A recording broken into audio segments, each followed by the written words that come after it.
So the last couple of times that we've studied, we talked about some of these monumental moments at the mount, if you will, at Mount Sinai. And we discussed God giving the Ten Commandments to the Israelites. We discussed the testing that the Israelites faced there at the base of the mountain of Mount Sinai.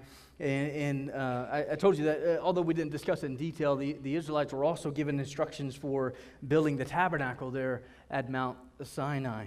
And all of those events and things that we study, they close out the book of Exodus for us. The next book in our Bibles, there is the book of Leviticus.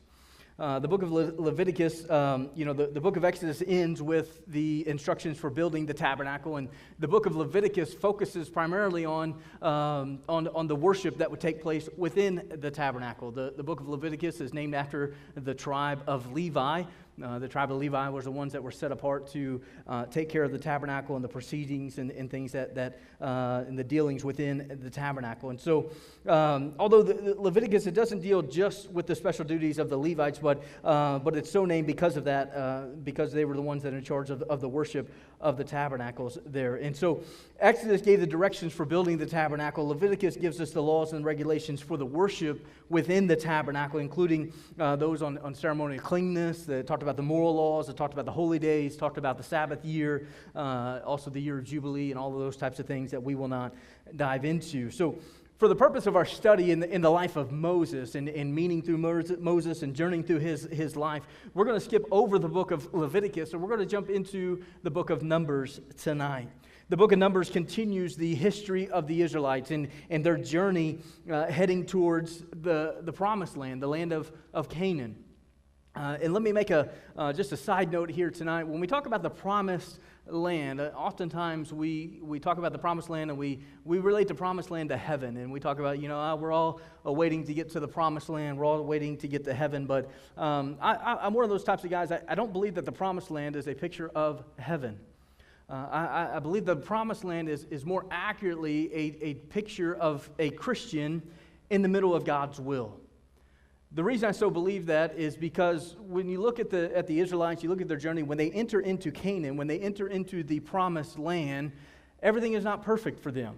There are still battles, there's still trials, there's still failures, there's still sin. All of those things are still prevalent in the promised land. And therefore, I don't think that could be an accurate picture of heaven, because we know that in heaven there will be none of those things. And so I believe for us today to apply the promised land is more accurate. It's a picture of the Christian in God's will.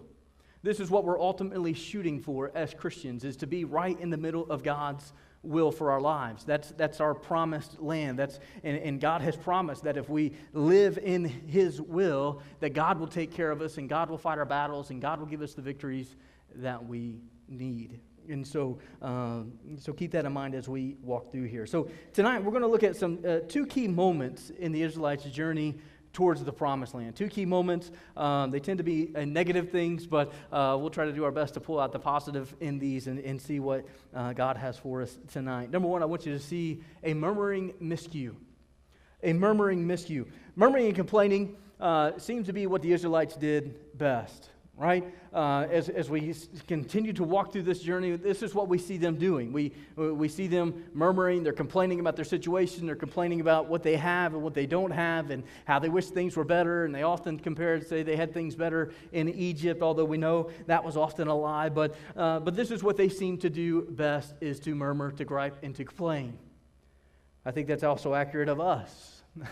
I think we are very prone to murmuring and complaining and tending to look at the negative side of things. My wife went shopping on Black Friday, and she was talking about, there was a lady in line. Keep in mind, this is Black Friday. There was a lady in line behind her complaining about the lines on Black Friday. Like she just expected to be able to go shopping on Black Friday and not have to wait in any lines. But this is just a picture of us, right? We tend to gripe and complain and to murmur about situations and things that go on in our lives. And so let's look in the book of Numbers. Let's look and see what brought on this murmuring miscue in the Israelites' lives. The Israelites, keep in mind, had spent about a year at Mount Sinai. We don't tend to think about that, but they had spent about a year there at Mount Sinai in all of their dealings before they started to move on towards Canaan, towards this promised land. So in the second year now of their journeys after their exodus out of Egypt, God then commanded Moses to take a census of all the males. He wanted to take a census of the males, anybody that was 20 years old and older. The reason for this census and what he was doing was God was trying to see who were the warriors within the Israelite camp. Remember when they first moved out of Egypt? Remember when God had to direct them in a different route because God knew they weren't ready to fight? But now with this census, we almost see that God is preparing them for battle. God is setting them up, saying, listen, we need to know who is ready to fight. Look there, Numbers chapter number 1. Beginning in verse number 1, it says, the Lord spake to Moses in the wilderness of Sinai in the tent of meeting on the first day of the second month, in the second year after they had come out of the land of Egypt, saying, take a census of all the congregation of the people of Israel, by clans, by fathers' houses, according to the number of names, every male, head by head. From 20 years old and upward, all in Israel who are able to go to war, you and Aaron shall list them company by company. And so here we've got this census that takes place. Verse number 46 of Numbers chapter 1 tells us that the number came out to be 603,550 people. Now this is males 20 years and older. So again, we understand the size of the Israelite camp. This is a massive group of people. By the way, another side note for you, the book of Numbers is appropriately called the book of Numbers because it starts here with a numbering. It starts with a census of the people. And then when you get to the end of the book of Numbers, just before they enter into the land of Canaan, they also take another census. And so there's these two main numberings. There's these two censuses that are taken in the book of Numbers, and thus we get the name for the book of Numbers in here. So let's also note in here that the tribe of Levi was not included in this count. Again, remember they were set aside for the work of the tabernacle and to do their part in that. And so when they took this census, they technically only took this census out of the 11 tribes and not the full 12 tribes because of the Levites' duties with the tabernacle. So now as they continue on this journey, they get, and again, keep in mind, they get 3 days. They spent a year there at Mount Sinai. They're now 2 years removed from, they're in their second year, if you will, of being removed from Egypt. And they're 3 days into journeying, and they start complaining. 3 days. Numbers chapter 11, verse number 1, it says this, and the people complained in the hearing of the Lord about their misfortunes. And when the Lord heard it, his anger was kindled, and the fire of the Lord burned among them and consumed some outlying parts of the camp. So from the beginning, it comes this complaining. And from the complaining comes a chastening. So what God ends up doing is God in his anger, he sends down a fire into the camp and he kills people. The justice of God. People died throughout the camp. The people then cried to Moses. And so Moses, once again, he steps in on behalf of the people. And Moses prays and the fire stops. And here's the thing though. The people had failed to pray about their problem. And this is what caused their complaining. Oftentimes, we're so quick to complain that we forget to pray and ask God to work and ask God to provide and take care of the needs that we have. When we don't call on God in our problems, we are tempted to complain. When the Israelites started on the journey again, others began to complain because they only had manna to eat. Remember the manna that God was providing for them, and God was providing all of this food, and every morning they'd wake up and the manna would be on the ground, and they would go out and gather up what they needed for the day, and they would have all the food that they had every day, and then the next day the food would come, and then every day God provided this food for them, and God continued to provide for them this manna for them to eat. But the people now begin to complain. Why do we just have manna? Man, I'm so tired of this manna. I don't want any more manna. They weren't happy, understanding that God was miraculously providing for them day after day. And now they're complaining about God's provisions. They're complaining about what God was providing for them. In Numbers chapter 11, verses 4 to 6, it says, now the rabble was among them that had a strong craving. And the people of Israel also wept again and said, oh, that we had meat to eat. We remember the fish that we ate in Egypt that cost nothing, the cucumbers and the melons and the leeks and the onions and the garlic. But now our strength is dried up, and there is nothing at all but this manna to look at. They had complained about food, and God provided food. Now they're complaining about the food that God had given to them. And this time the Israel and the others who came out of Egypt, they were reminiscing about all the different meats that they were able to eat in Egypt and the unique fruits and the vegetables that were available in Egypt. And so, again, this is what happened. Moses goes to the Lord. And Moses intervenes for the people, and Moses talks to the Lord. But this time, he told God that the burden of this people was just too much. He said, God, this is just too much. I just can't handle this. Which, listen, I'm going to be honest, I don't blame him. Man, if I had to deal with this all the time and these people complaining all the time, I think I'd probably get sick of it too and say, God, I can't handle this. I'm out. But Moses, he staggers a little bit here, and he says, this is just too much. And I just can't help but think, and know how he feels in dealing with people and thinking that sometimes you just can't please people, and it just seems like people are always complaining. So God had Moses choose 70 elders who would share Moses' burden and responsibility. What a unique thing to see.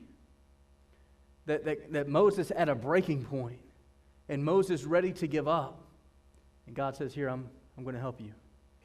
And God provides for Moses something that Moses didn't even think about. And provides these elders who would share Moses' burden and help him with responsibility. But again, the people want to meat. So God said that he would give them meat. In fact, he was going to give them so much meat for a month that they were going to get sick of eating meat. And this actually, it took Moses by surprise for a little bit there, and he couldn't really understand that God was about to do this for them, and he didn't believe that God could even provide so much meat for so many people, because again, remember the census had just taken place. There's over 600,000 men 20 years and older, so you add the wives and the kids and all this, you've got a huge amount of people, and so Moses is thinking, God, how could you even provide meat for that many people? God assured Moses this was no big deal to him. God could easily do this. So what God did was God brought thousands of quail inland. And these quail would fly through the sky so low that the Israelites, they could literally just swat them out of the sky, and they could gather and they stack it all up together. And the people were excited that God had given them what they wanted. And they wanted meat, and God gave them meat. And so they began to eat and began to eat and began to eat the meat until eventually many of them became so sick from eating meat that they actually died from eating the meat. And so God judged their complaining with a plague. Think about it, though. This is for over a year now. They have essentially been vegetarians. They have essentially just been eating the manna that God had given them. So imagine what this must have done to their digestive system. And then all of a sudden they're now brought in with all of this meat and all of this protein and all of this, and they're just consuming it more than they probably should have consumed it. And so this would have definitely messed with their digestive systems in here. But here's the thing. This is what we learn from this lesson. Sometimes our best lessons are by us getting what we complain about.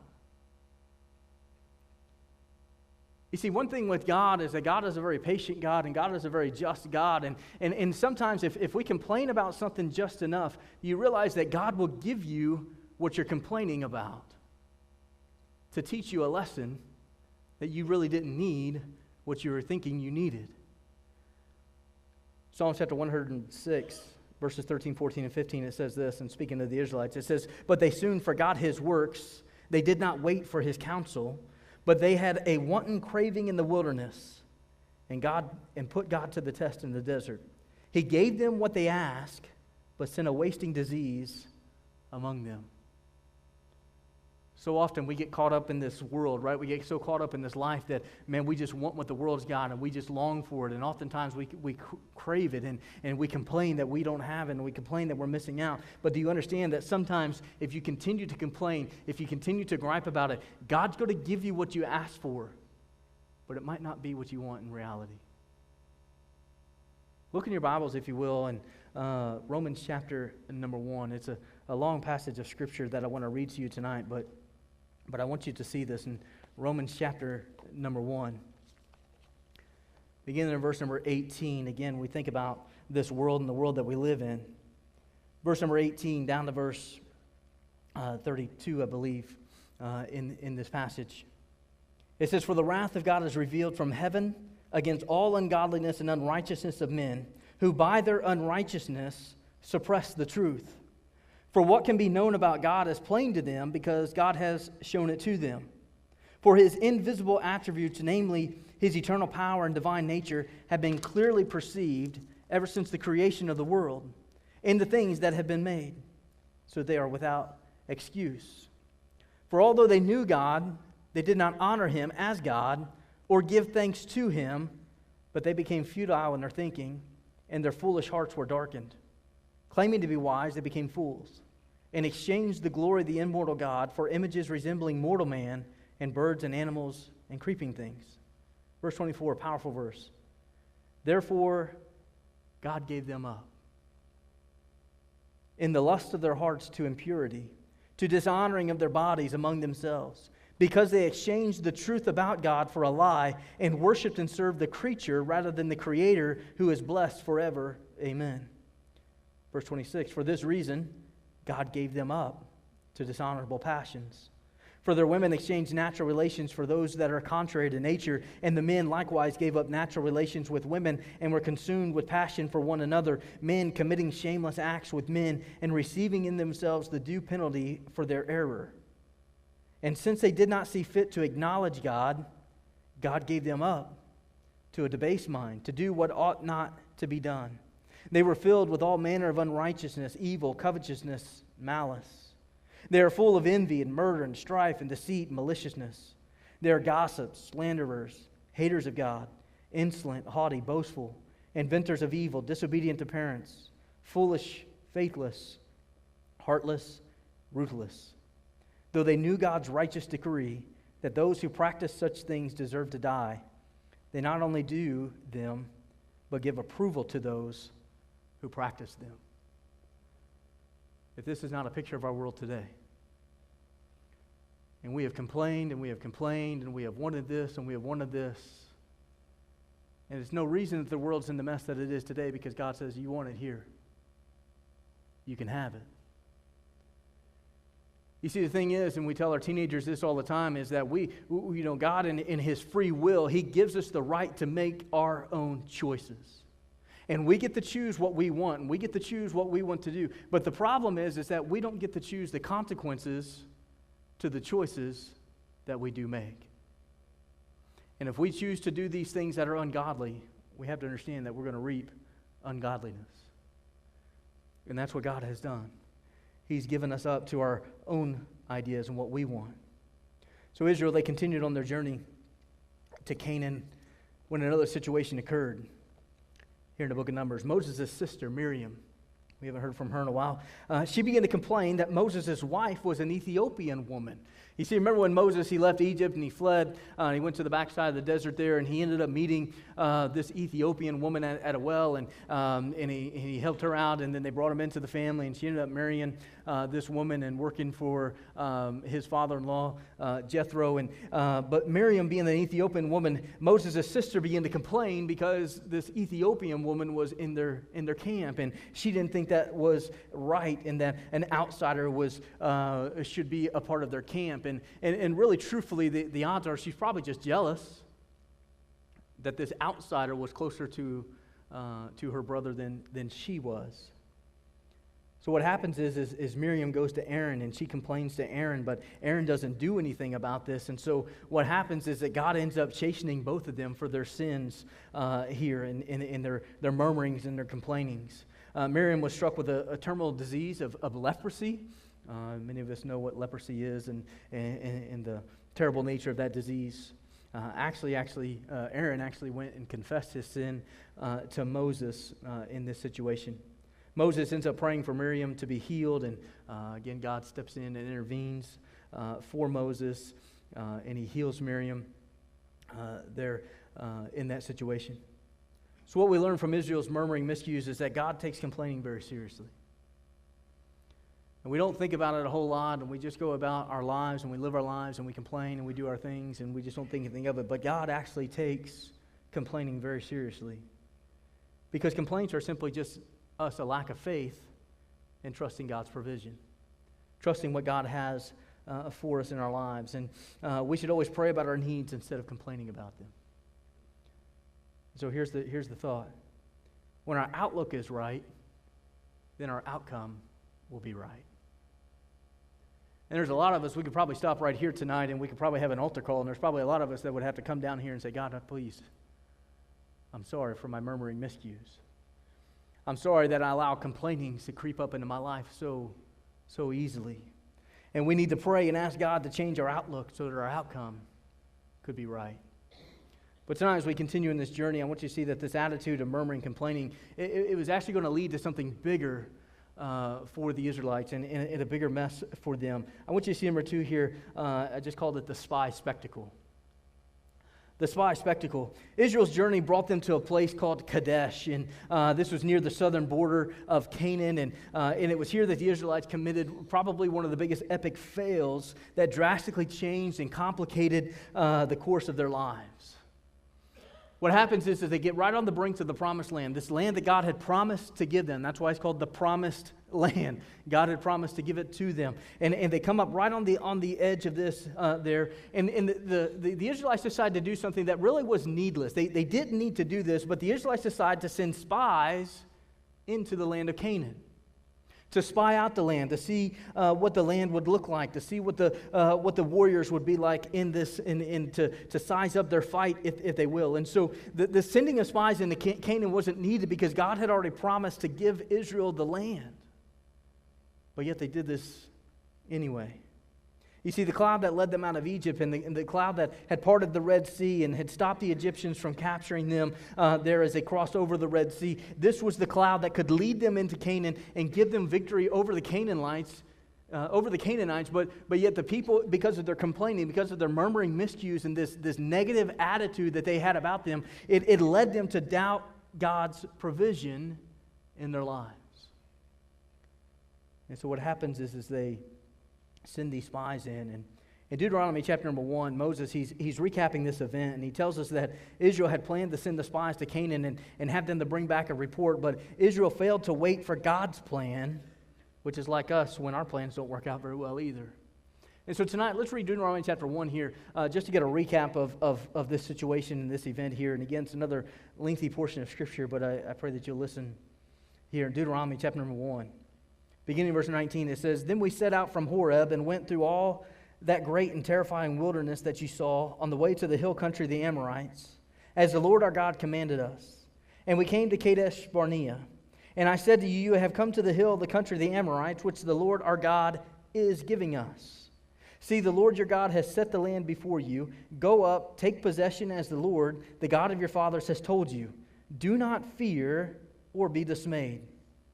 Then all of you came near me and said, "Let us send men before us, that they may explore the land for us, and bring us word again of the way by which we must go up, and the cities into which we shall come."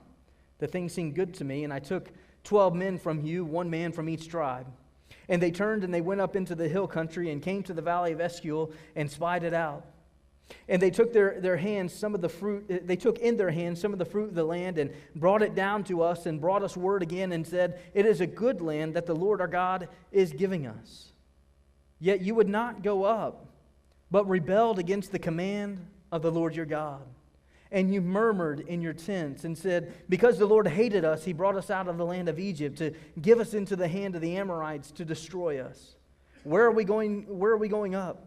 Our brothers have made our hearts melt, saying, 'The people are greater and taller than we. The cities are great and fortified up to heaven. And besides, we have seen the sons of Anakim there.'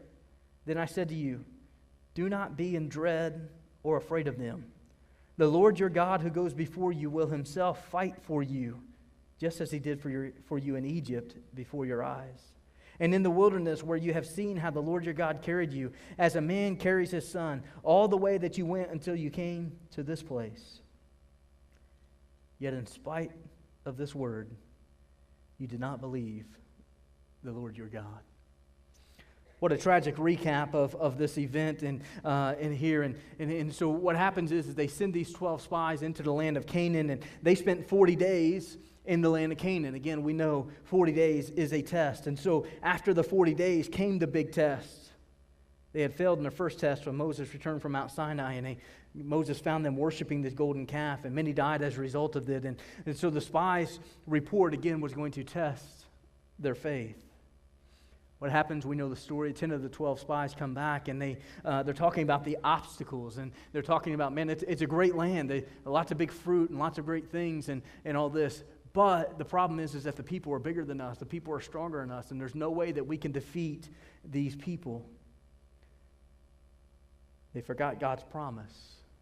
They forgot and neglected God's power and His ability to defeat the Amorites and defeat the Canaanites and to be able to conquer the land of Canaan. However, there were two spies. We know Caleb and Joshua. These two spies, they urged the people to rely on God for victory. They urged the people, listen, we can do this. God has promised to give us this land. We can do this. And you look there in Numbers chapter 13 and verse number 30. It says, but Caleb quieted the people before Moses and said, let us go up at once and occupy it, for we are well able to overcome it. And they had this promise, and they trusted that God had a plan and that God had a purpose for this. And they wanted to charge through and to let God do the work and let God take care of this. But because of their nature to murmur, their nature to complain, they rallied together, and these 10 spies rallied a people of over 1 million people. Rallied them together to doubt God. You see, God says complaining is a very serious sin. Our complaining and our murmuring says it causes more problems than what we could ever imagine that it could do. F.B. Meyer, in his book, 5 Books of Moses, and speaking of Caleb and Joshua, this is what he says. He says, faith as represented in Caleb does not ignore difficulties. It is quite aware of them, but it does not concentrate its gaze on them, but on the living God. In every life there are Amalekites, sins of the flesh, and the Hittites, the Jebusites, the Amorites of besetting sin. None must dare suppose that we must always be overcome by them. But by trusting God, we may confidently expect that they will be put under our feet. Sometimes God just asks us to trust Him. Even when the battle seems big, and even when the giants of life and the sins of life and the situations of life and the difficulties of life seem so big and so ginormous for us, God just says, trust me. Do not fear. Do not let this overtake us. And when such giants or difficulties make us think that we can never have victory over a certain thing in our lives, then we are at the same crossroads as Israel is. And our future could also be at stake at that point. We must remind ourselves in these moments that fear is a liar.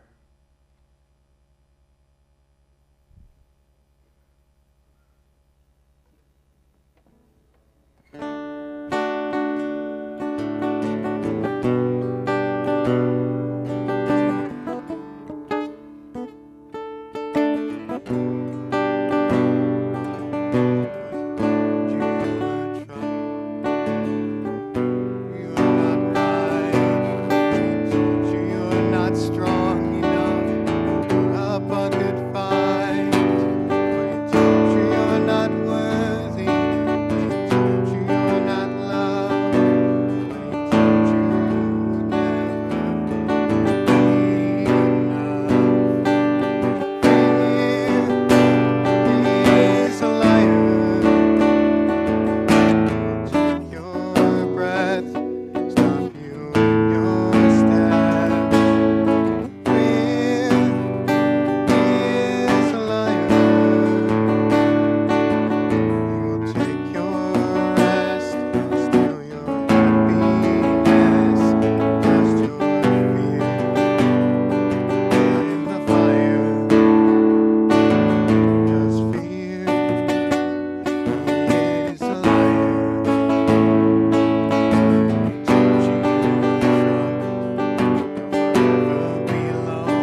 Again, despite Caleb and Joshua's charge for the Israelites to trust God, the other 10 spies, they brought this negative report, and they're complaining and things, and they were able to sway the entire nation of Israel to go against God's plan, to go against God's instructions for them to go in and conquer the land. And actually, when you read through this story, you'll find out that they actually wanted to elect a new leader. They wanted to get rid of Moses, and they just wanted to head back to Egypt again, which is exactly what fear wants to do. Fear wants to cripple you. Fear wants to get you to go back to the old way of living, to go back to the old things that, if you would, bring comfort in our lives. But fear is always a liar. Once again, Moses steps in, and Moses and Aaron, they fell on their faces before God and began to pray for God and to intervene and for the people. And Joshua and Caleb got in on this, and they did all that they could to try to convince the Israelites to go into the promised land, the land that God wanted them to conquer. And so Moses, in his pleadings, he said, God, you can't destroy these people now. You brought them so far, and what kind of testimony would this be to your goodness and to your strength and your power if we brought these people out of Egypt, and then they were destroyed here in the wilderness, and that it would essentially the world would think that God was not powerful enough to protect his own people. And so God responded by saying that he would not destroy them, but he was going to rebuke them for their unbelief.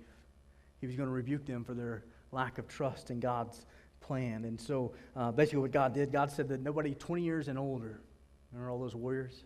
God said nobody 20 years and older would make it to the promised land except for Joshua and Caleb. What a huge reward for their trust. Imagine again the pressure on their lives as they're coming back from this spy gate, if you will. And these 10 guys are saying, man, we can't do it. And then you've got Joshua and Caleb over here like, man, we think we can.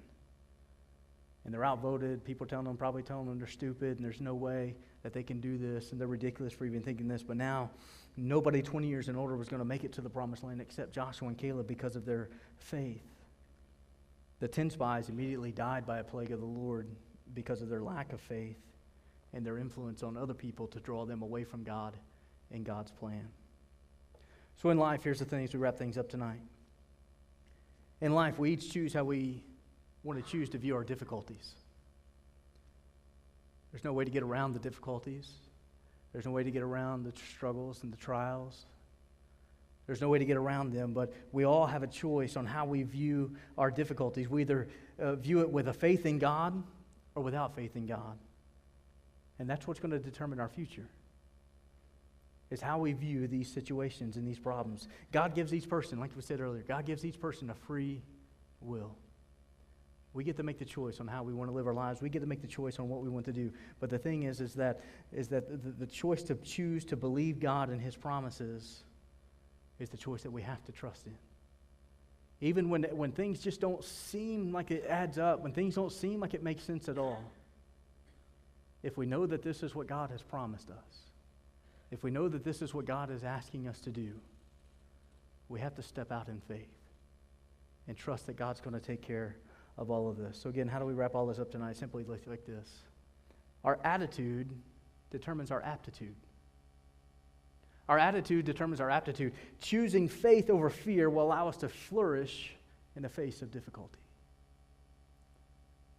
But I truly believe that most of the battles and the difficulties that we face in this life, most of them are either won or lost based on our attitude when facing that problem. And if we go into our problems, we go into our difficulties trusting God and saying, listen, I don't understand it, it's not going to make sense at all, but I'm just going to trust God. Then listen, we can flourish. But if we let fear creep in, fear will cause us to falter. Fear will cause us to stumble and could set us back in our journey that God has for us.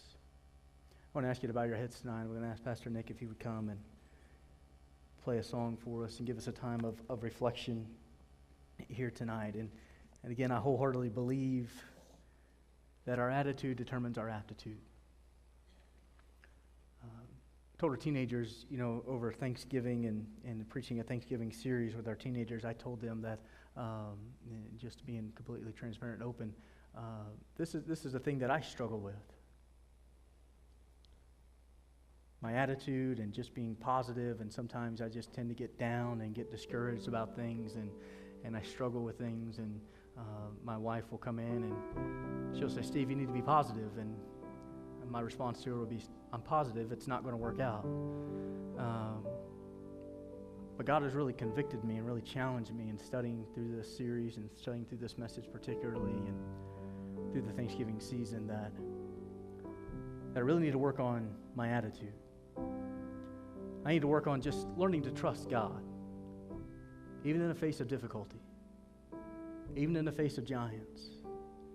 I need to trust Him, because my attitude will determine my aptitude and my ability to overcome the trials of life. I don't ask you to stand to your feet tonight. I'm going to pray, and after I pray, maybe you need to come down. Maybe you need to spend some time talking to God like I have.